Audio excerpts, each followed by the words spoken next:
There is a scroll in the British Museum, 3,000 years old, written to guide a human soul safely past the monsters of the underworld. It is beautiful. The handwriting is careful. The spells are precise what to say when a demon asks your name, how to keep your own heart from testifying against you. And in the space where the dead person's name is supposed to go, there is a gap, left blank, because the scroll was written before anyone bought it. Someone made it on speculation, rolled it up, put it on a shelf, and waited for a grieving family to walk in and pay to have their loved one's name brushed into the blank. A passport to paradise, sold off the rack, with the buyer's name added at the till. That gap is where this story starts, because the afterlife in ancient Egypt wasn't only believed in, it was manufactured. It had workshops and suppliers and delivery times. It had a menu. Stand in an embalmer's shop on the west bank of the Nile with your father's body cooling behind you, and a man in a linen apron walks you through 3 prices the way you'd choose a coffin today, or a headstone. The best one buys a perfect body and a guided road to eternity. The cheapest buys 70 days in salt and a fast handover at the door. You think you're paying for devotion. Here is the invoice. To understand why anyone would pay a fortune to be salted, dried, and wrapped, you have to understand what the customer was actually afraid of. And it wasn't death. The Egyptians were, in a strange way, comfortable with death. What they feared was the second death annihilation. Being forgotten, being unmade, having your name erased so completely that no part of you continued anywhere. The whole machinery existed to prevent one specific outcome: you ceasing to exist forever. That is the most powerful demand signal a market can have, because you can't shop around on it. You can't decide you don't need it. You can't wait for the price to come down. The deadline is set the moment someone dies, and the clock is a rotting body in the heat. On the outside, this looks like religion. On the inside, it behaves like the most stable industry in the ancient world. Every death is a sale. Every family is a customer. And nobody in the entire history of the business ever asked for a refund. So watch what happens to the money. 3 things, really. Some people get rich from this. The workshop owners, the temple, the men who control the supply of a few critical materials. Some people quietly feed the machine their whole lives and barely notice they're doing it. And some people, the poorest, get crushed by it, sold a version of eternity so thin it barely counts, or priced out of the journey altogether. That's the thread we're going to pull. Not the gods. The invoice behind the gods. If economic history like this is your thing, the wiring underneath the sacred, this is the channel for it. So stick around. Because here's the tension that runs under everything that follows. Faith was free. The journey had a price. So what exactly were you buying? On paper, one service, the preservation of a body. In practice, a 70-day industrial process that turned a corpse into an object built to last forever. Not a ritual you could do at home. A specialist procedure with a fixed timeline, performed by professionals who did nothing else. Picture the schedule, because the schedule is the product. The body goes to the embalmers. The organs come out, the ones that rot fastest and get their own treatment. Then the body is buried, completely, in natron, a natural salt scraped from the edges of desert lakes, which pulls the water out of flesh and stops decay. And it sits there, not for a day. For around 40 days, drying, while the family waits. Only then does the wrapping begin, layer after layer of linen, the aromatics packed in, the whole thing finished and handed back. From death to delivery, roughly 70 days. More than 2 months of skilled labor tied up in a single client who is, by definition, not coming back to complain. That's what you're paying for at the high end. Time, expertise. And imported luxury, because the good version wasn't just salt and cloth. The finest embalming filled the body cavity with myrrh and cassia, and in the old traveler's account of it, every spice except frankincense, resins and aromatics that didn't grow in Egypt. They came up the trade routes, across deserts and seas, from the edges of the known world, which means the price of a first-class afterlife was partly set by something no priest controlled: the trade winds. A caravan delayed, a route closed, and the cost of eternity ticked upward. And this is where you start to see the shape of it. This was never one purchase. When you commissioned a burial, you were quietly hiring an entire supply chain, and each link in it wanted paying. So let's follow one funeral and watch the money split. Start with the embalmers. They control the one thing nobody else can provide: the technical knowledge to keep a body from rotting, and the natron and resins to do it. That's the anchor service. Everything else hangs off it. Then the coffin. Not a box, the vessel your preserved body will lie in for eternity. So it matters, and it is not cheap. Thanks to an extraordinary trove of records from a village of tomb builders called el-medina, we can actually read the prices. A standard coffin ran, on average, somewhere around 30 deben being the standard unit of value, weighed in copper. The median sits a little lower, around 25. Hold that number for 1 second, because on its own, it means nothing. Here's what makes it land. In that same village, a skilled workman's monthly pay came to roughly 11 debens worth of grain, the bread and beer that fed his family. So a plain coffin wasn't a line item. It was 2.5–3 months of a man's entire livelihood. For the box. Before the embalming. Before anything you actually say over the body. Now add the scribe. If you wanted your loved one to survive the underworld, they needed the spells, the book of the dead, the map through the gates, the right words for every demon on the road. And these were, remarkably, the one religious product in Egypt made, commercially produced in advance, sold to whoever could pay. The going rate for a scroll was about 1 deben of silver, and silver was worth vastly more than copper. In real terms, scholars reckon a book of the dead could cost something like half of what a laborer earned in an entire year. Sit with that. Half a year of a working life. For a scroll, with a blank space where the name goes. And still, we haven't reached the top of the market. Because a coffin and a scroll get you a decent burial, but the truly wealthy weren't buying burials. They were buying tombs. A decorated tomb chapel, painted walls, carved scenes, the whole stage set for your eternity could run 240 to 300 deben, 8 to 10 times the price of a standard coffin. That's the gap. On one end, 3 months of wages buys you a box. On the other, a decade of an ordinary man's income barely buys you the walls.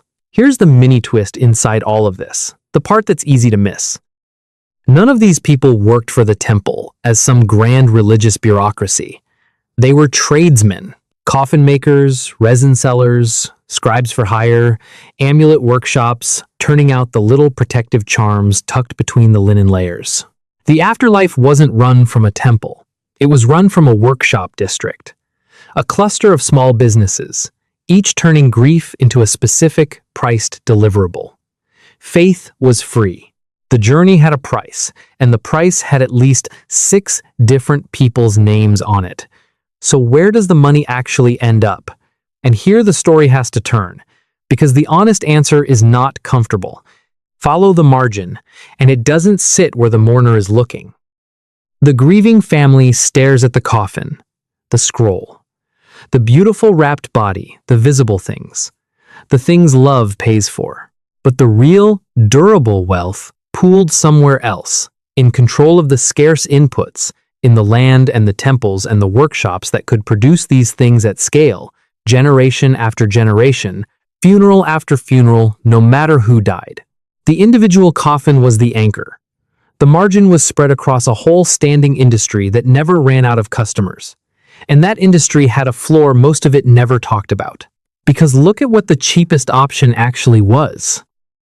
The traveler who cataloged the 3 prices described the poorest method plainly. No delicate extraction, no myrrh, no cassia. The body is cleared out with a simple purge, left in the natron for the 70 days, and handed straight back. That's it. Same clock. None of the care. and that was for people who could still afford something. Below that were the ones who could afford nothing. And for most Egyptians, the field workers, the servants, the vast base of the population that fed the whole system, there was no menu at all. No embalmers, no coffin, no scroll with a blank waiting for a name. A pit in the desert sand, which, by grim accident, often preserved a body better than the expensive process ever did. Think about what that means. Held against everything the culture said out loud. The official promise was that the underworld had gates, and the gates needed passwords, and the passwords came in a scroll that cost half a year of your life. So what exactly was the doctrine for the people who never got the scroll? The system built an elaborate, priced road to eternity, and then sold most of its own believers a version they could barely afford, or none at all. That's the flip. The afterlife wasn't extracting wealth from the dead. It was extracting it from the living from the fear of the poorest, that they and everyone they loved might simply be unmade for lack of silver. Now a caution, because this is where certainty would be dishonest. Our price list comes largely from a Greek visitor, writing generations after the fact, and from one unusually well-documented workers' village. Historians genuinely argue about how representative those numbers are, and the old attempts to convert a talent of silver into modern money are frankly unreliable. So don't anchor on the exact figures. Anchor on the structure, which every source agrees on, and which no one disputes. The road to eternity was tiered, it was priced, and where your family landed on that ladder decided how much of the journey you were allowed to make. A machine this profitable looks unstoppable. It wasn't. And what threatened it tells you what it really was.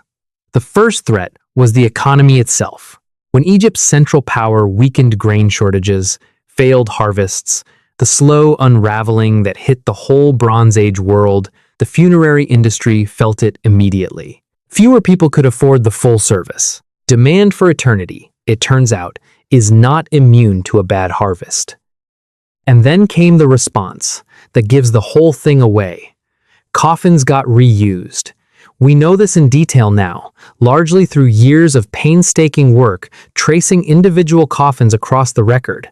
During the hard centuries, older coffins were reopened, reinscribed, and put back into service, the previous owner's name planed off.